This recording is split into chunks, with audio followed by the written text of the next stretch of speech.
कानी बहू। किशोरी लाल जी के बेटे राघव की शादी की बात जगह जगह चल रही थी, लेकिन किशोरी लाल जी को कोई लड़की पसंद ही नहीं आती थी। और उसकी एक ही वजह थी, किशोरी लाल जी का लालची होना।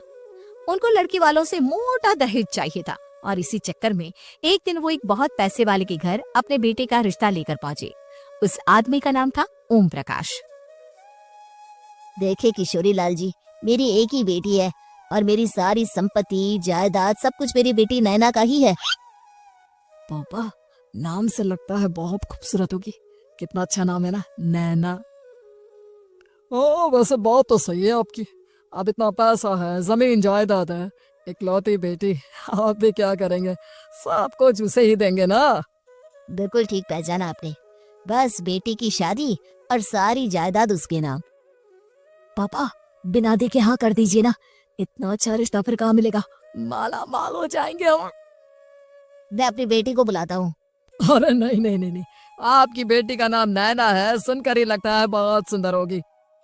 रहने दीजिए अंकल, मैं तो आपकी बेटी के नाम से ही इतना खुश हो गया हूँ कि उसे बिना देखे शादी करने को तैयार हूँ। अब तो मैं उसका चेहरा सीधे शादी के बाद ही देखूंगा।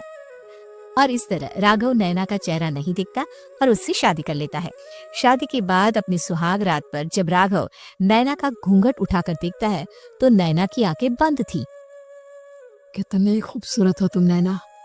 जरा अपनी आंखें खोलकर मेरी तरफ देखो तो सही। नहीं, मुझे शर्म आती है। अरे, मैंने तुम्हें शादी से पहले भी नहीं देखा, और अब अगर तुम आंखें खोलकर मुझे देखोगे भी नहीं तो मुझे अच्छा कैसे लगेगा? इससे पहले कि नैना अपनी आंखें खोलकर राघव की तरफ देखती, अचानक से लाइट चली गई और राघव नैना को पूरी तरह से देख भी नहीं पाया। अगली सुबह नैना राघव के लिए नाश्ता बनाकर लेकर आई। अरे ये क्या, आधा पराठा सीका हुआ है और आधा बिल्कुल कच्चा। ये तुमने क्या किया नैना? बहू, तुमने क्या आधा पराठा तवे से नीचे लटका कर रखा था, जो आधा सिका है और आधा कच्चा? मुझे जितना दिखेगा उतना ही तो सीखूंगी ना पापा जी। जहाँ जहाँ मुझे नजर आ रहा था वहाँ मैंने सीख लिया, जहाँ जहाँ नहीं दिखा वहाँ कच्चा रह गया होगा। इसका क्या मतलब है? ये कैसा मजाक कर रही है तुम? अरे बहू, तुमने इतना लंबा घूंघट क्यों लगाया हुआ है? देखो, हमारे घर में बहुओं को बेटी की तरह रखा जाता है, और फिर तुम तो इतना सारा माल लेकर आई हो। देखो, ये घूंघट डालकर रखने की कोई जरूरत नहीं है। हाँ नैना, पापा जी ठीक कह रहा है, तुम तो आराम से रहो, अपना ही घर समझो। नैना अचानक से अपना घूंघट उठा लेती है। अरे ये क्या पापा, नैना की तो एक आंख फूटी हुई है।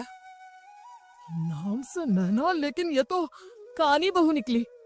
मेरे साथ धोखा हुआ है, धोखा। बना दिखा है अपनी कहानी लड़की मेरे संग ब्याह थी। मुझे कहानी फिल्मी नहीं चाहिए। मुझे अभी ओम प्रकाश जी से बात करनी पड़ेगी। आखिर उन्होंने मेरे साथ ऐसा किया क्यों? अरे, आप लोगों ने ही तो पापा से कहा था कि आप लोग शादी से पहले मुझे देखना नहीं चाहते। अब मेरे पापा पर क्यों इल्जाम लगा रहे हैं? अरे लेकिन उन्हें बताना तो चाहिए था ना कि तुम कहानी हो, एक आंख से तुम्हें दिखाई नहीं देता। किशोरी लाल और राघव नाराज होकर ओम प्रकाश को अपने घर बुलाते हैं। पापा जी, ये आपने क्या किया? शादी से पहले बताया क्यों नहीं कि नैना की आंखों में परेशानी है? अरे, आप ही ने तो लड़की देखने से मना कर दिया था। और लेकिन आप बता तो सकते थे।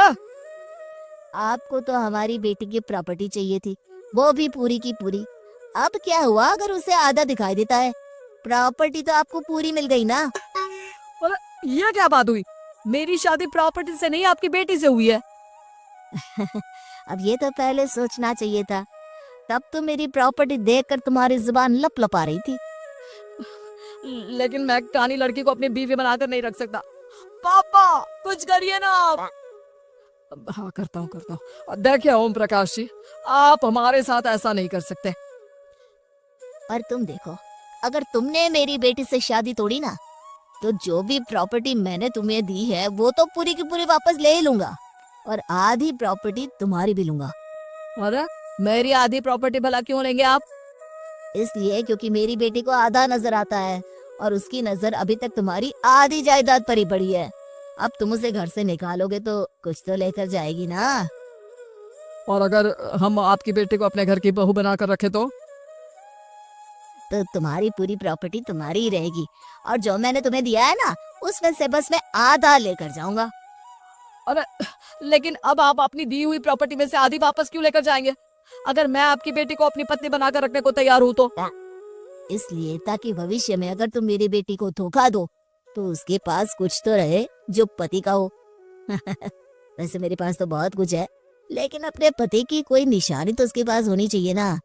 अब अगर तुमने मेरी बेटी को कहानी कहा तो तुम्हें प्रॉपर्टी भी कहानी ही मिलेगी, पूरी नहीं। जमाए राजा।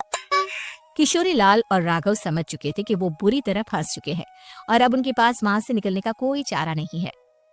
अब समझ में आया ना, लालच बुरी बला होती है।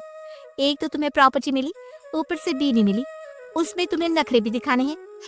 आए बड़ी, चुपचाप बैठो तो। कुछ दिनों के बाद नैना राघव की कार लेकर बाजार घूमने निकलती है और जब कार लेकर वापस आती है, ये क्या? एक तरफ से मेरी गाड़ी पूरी खराब हो चुकी है। लगता है तुमने मेरी गाड़ी को किसी दूसरी गाड़ी के साथ एक्सीडेंट किया है। अरे अरे, कितना बड़ा नुकसान कर दिया तुमने बहू। वो क्या है ना पापा जी, मुझे एक आंख से दिखाई नहीं दे रहा था, सामने से गाड़ी आ रही थी। मुझे तो सिर्फ आधा ही दिखाई दिया और वो गाड़ी मेरी कार से रगड़ते हुए निकल गई। अब मैं क्या करूं बताओ? आप इसे ठीक कराने के पैसे कौन देगा? तुम्हारे पापा? तुमने मुझसे इस तरह से बात की? आगे रुको।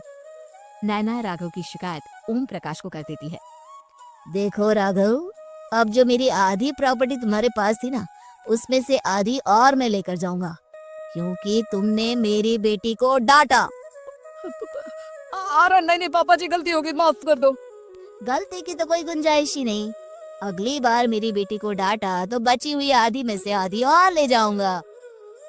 लालच के चक्कर में हम दोनों ने बहुत बड़ी गलती कर दी बेटा।